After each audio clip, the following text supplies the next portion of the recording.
नौकरी, मजबूरी या शौक? सीधी सादी लोरी की शादी जिद से तय होती है।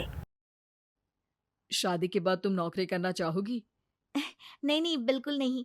वैसे मैं ये नहीं कहती कि नौकरी करना ठीक नहीं है, लेकिन पर्सनली मैं ये सोचती हूँ कि मैं गृहिणी बनूँगी। हाँ, हाँ, क्यों नहीं?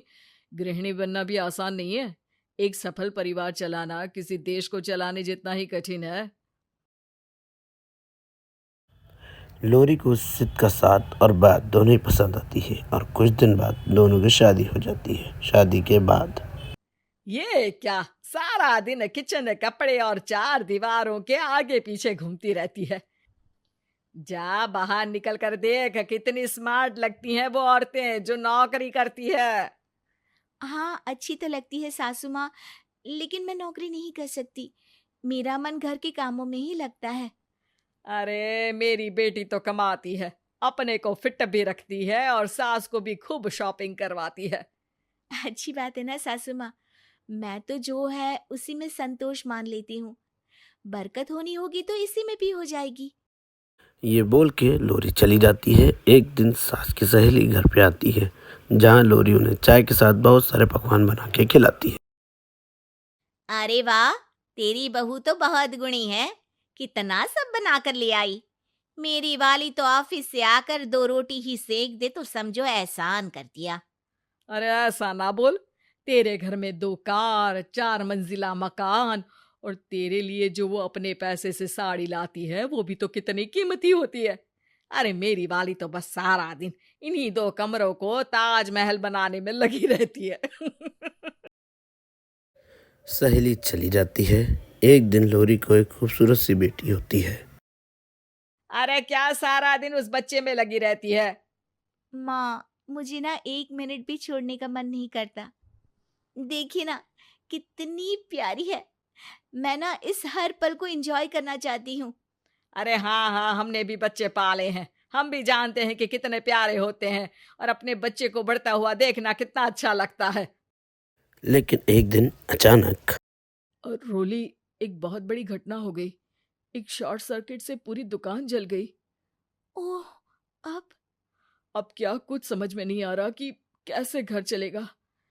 घर की पूरी गाड़ी पटरी पर लाने के लिए कई साल लग जाएंगे और वापस पहले जैसे होने में भी बहुत टाइम लग जाएगा रोली। फिर रोली कुछ सोचती है और अपने 3 महीने बच्चे को देखती है और कहती है, आप कहें तो मैं नौकरी शुरू कर दूँ?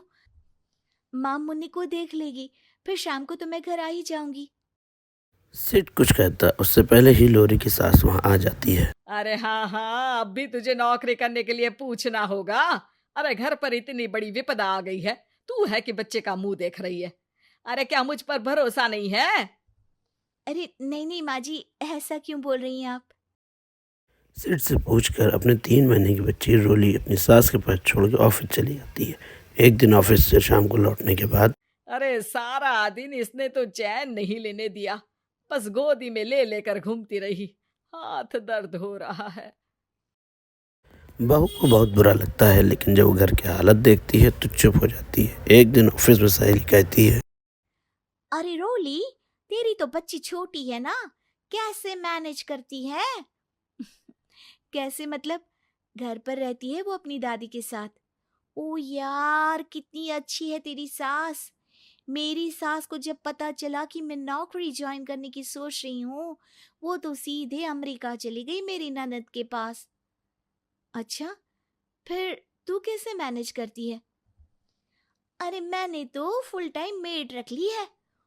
ओहो, वो तो बड़ी महंगी होगी ना? हाँ यार, लेकिन कमाई भी तो हो रही है ना।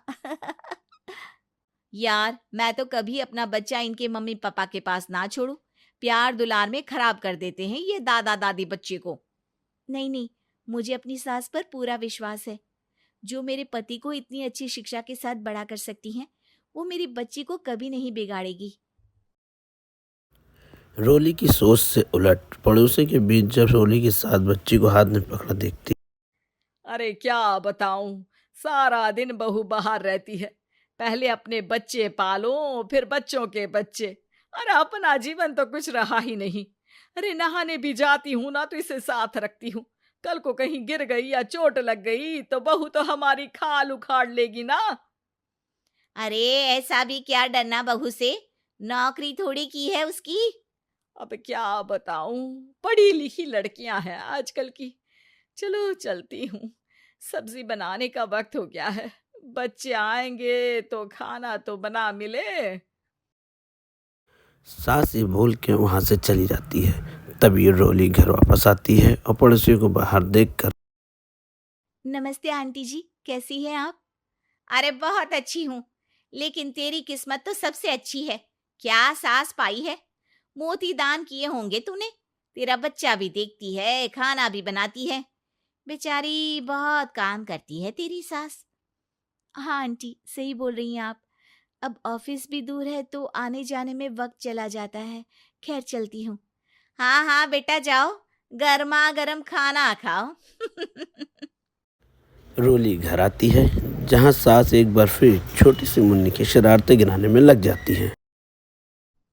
अरे आज तो इसकी वजह से मुझे 2 बार कपड़े बदलने पड़े। बार बार पानी गिरा दे रही थी।